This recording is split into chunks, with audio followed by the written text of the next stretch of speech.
সাংবাদিক বন্ধুসকল, আমাৰ কোচ ৰাজবংশী কলা কৃষ্টি পৰিষদৰ সতীৰ্থ বন্ধুসকল, আজি আমি কোচ ৰাজবংশী কলা কৃষ্টি পৰিষদৰ সৌজন্যত এখন প্ৰেছ মিটৰ আয়োজন কৰিছোঁ। ইয়াৰ মূল উদ্দেশ্য হৈছে এনেধৰণৰ যে আমাৰ কমতাপুৰ অট'নমাছ কাউন্সিলত সীমা নিৰ্ধাৰণ বা সমষ্টি নিৰ্ধাৰণৰ পূৰ্বে যাতে আমাৰ কোচ ৰাজবংশীসকলৰ দীৰ্ঘদিন ধৰি চলি অহা জনজাতিকৰণৰ যি দাবী, সেই দাবীক অতি শীঘ্ৰে সমাধান কৰা আৰু আমাৰ কোচ ৰাজবংশীসকলৰ উন্নতিৰ কাৰণে চিন্তাৰ পথ মুকলি কৰি দিয়া।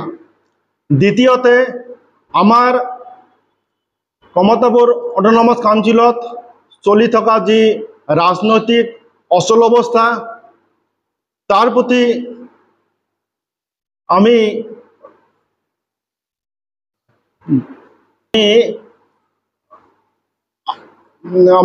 এনেকুৱা অনুমান কৰিছোঁ যে আমাৰ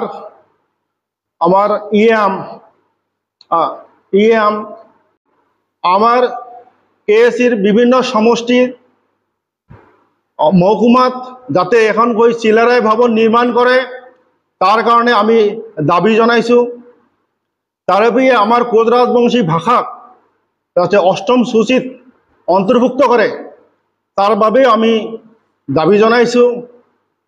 ইয়াৰ লগতে আমাৰ বিভিন্ন স্কুল, কলেজ, মেডিকেল আৰু চাকৰিৰ ক্ষেত্ৰতো যি সংৰক্ষণ সেয়া বহুত কম, তাক বৃদ্ধি কৰাৰ কাৰণে আমি আমাৰ সংগঠনৰ জৰিয়তে চৰকাৰক দাবী জনাইছোঁ। ইয়াৰ লগতে আমাৰ KLৰ সন্দৰ্ভত কেন্দ্ৰীয় চৰকাৰৰ লগত শান্তি চুক্তিৰ যি আলোচনা, ইয়াক আমি লেহেমীয়া দেখা পাইছোঁ। অন্যান্য সংগঠনৰ তুলনাত আমাৰ ইয়াতে গুৰুত্ব কম দিয়া পৰিলক্ষিত হৈছে।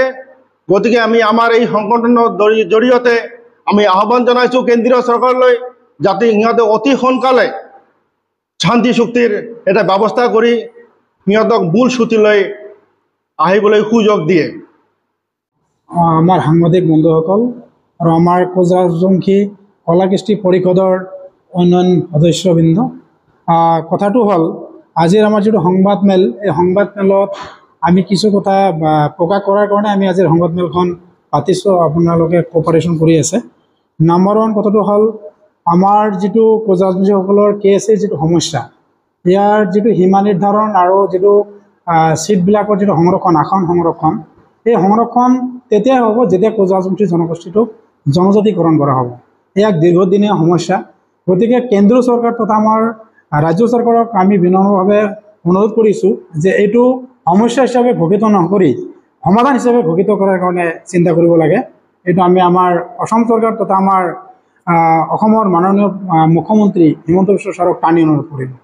দ্বিতীয় কথাটো হ'ল আমাৰ যিটো নেকি আমাৰ KLৰ সশস্ত্ৰ সংগঠন, এই সংগঠনটোৱে দীৰ্ঘদিন ধৰি যিটো আমাৰ কোচ ৰাজবংশী জনজাতিকৰণৰ ক্ষেত্ৰত যিটো দাবী, এই দাবী উত্থাপন কৰিছে। ইয়াৰ লগতে আমাৰ জীৱন সিংহ যে আছে, জীৱন সিংহৰ লগত যিটো শান্তি চুক্তি আলোচনা হ'ব লাগিছিল, সেই শান্তি চুক্তিত আমাৰ কেন্দ্ৰীয় চৰকাৰ তথা আমাৰ অসম চৰকাৰে গুৰুত্ব দিয়া পৰিলক্ষিত হোৱা নাই।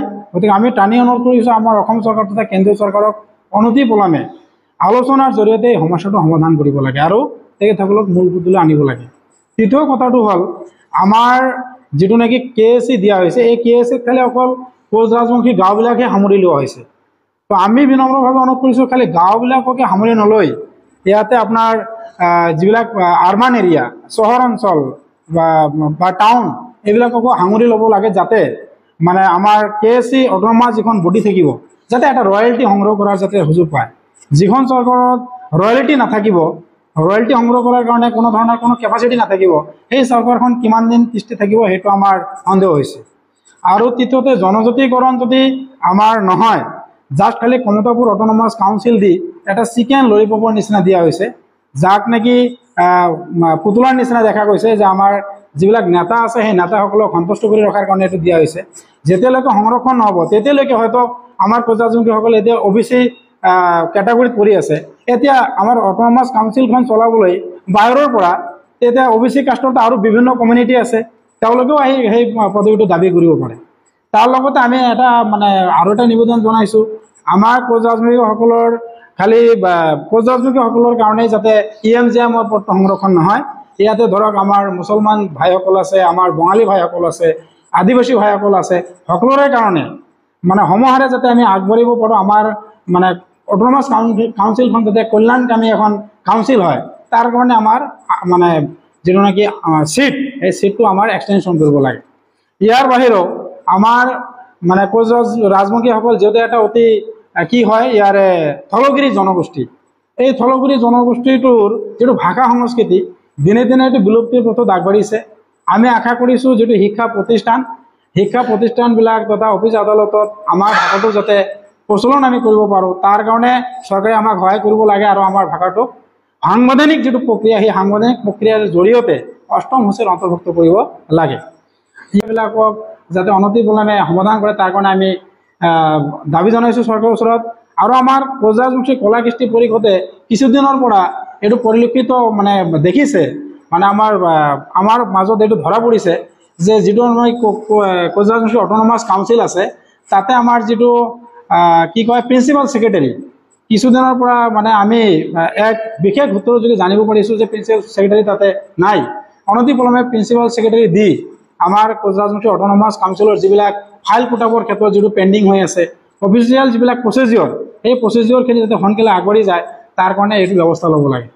আৰু আমাৰ কিছুদিন আগতে সদ্যহতে আমাৰ যিটো নেকি KSC যিটো দুদলীয়মান অৱস্থা, সেই দুদলীয়মান অৱস্থাত আমাৰ চিফ গকুল বৰ্মন ছাৰ আছিল, তেখেতক যিহেতু অপসাৰণৰ কথা শুনিছোঁ, সেই ক্ষেত্ৰত আমি ভাবিছোঁ যে ইয়াত যিমানকেইজন EM বা GM আছে, তাৰ ভিতৰত অভিজ্ঞতা সম্পন্ন সুদীৰ্ঘ জাতিৰ স্বাৰ্থত কাম কৰা আমাৰ KSCৰ EM, জলসিঞ্চন বিভাগৰ EM প্ৰদীপ কুমাৰ ৰায়, তেখেতে সুদীৰ্ঘকাল কোচ-ৰাজবংশী জাতিৰ হকে নিস্বাৰ্থভাৱে তেখেতে কাম কৰিছে, সেৱা আগবঢ়াইছে। 14 বছৰ তেখেতে সদৌ অসম কোচ-ৰাজবংশী ছাত্ৰ সন্থাৰ জেনেৰেল ছেক্ৰেটাৰী হিচাপে কাম কৰিছে। ইয়াৰ উপৰি তেখেতে সভাপতি হিচাপে কাৰ্যনিৰ্বাহ কৰিছে 2 বছৰ। তাৰোপৰি KSC গঠনৰ আগমুহূৰ্তলৈকে আমাৰ প্ৰদীপ ৰায় ডাঙৰীয়াই মুখ্য উপদেষ্টা হিচাপে কাম কৰি আছিল। গতিকে আমি আশা কৰিছোঁ, যেহেতু আমাৰ KSCখন এখন নিউলি ফৰ্ম হোৱা এখন অট'নমাছ কাউন্সিল, এই কাউন্সিলখনৰ কাম কাজ পৰিচালনা কৰিবলৈ কিছু বিশেষ অভিজ্ঞতা সম্পন্ন ব্যক্তিৰ প্ৰয়োজন আছে। কাৰণ আমাৰ যিবিলাক যদি বেলেগ ফালৰ পৰা আমি সদস্য মনোনীত কৰোঁ, তেওঁলোক বেয়া নহয়, তেওঁলোকক আমি ভাল পাওঁ, তেওঁলোকে আমাৰে স্বগোষ্ঠীয় মানুহ, কিন্তু অভিজ্ঞতাৰ কথা আছে। এজন খুব গুণসম্পন্ন অভিজ্ঞতা সম্পন্ন আমাৰ ব্যক্তিৰ দৰকাৰ হৈছে, যাতে তেখেতৰ নেতৃত্বত আমাৰ KSCখন আগবাঢ়ি যাব পাৰে। সেইকাৰণে আমি আমাৰ প্ৰদীপ ৰায় ডাঙৰীয়াক আমি আশা কৰিছোঁ যাতে আমাৰ চৰকাৰে প্ৰদীপ ৰায়ৰ ক্ষেত্ৰত যিটো CM-ৰ যিটো প্ৰচেছ, এইটো আগবঢ়াই লয়।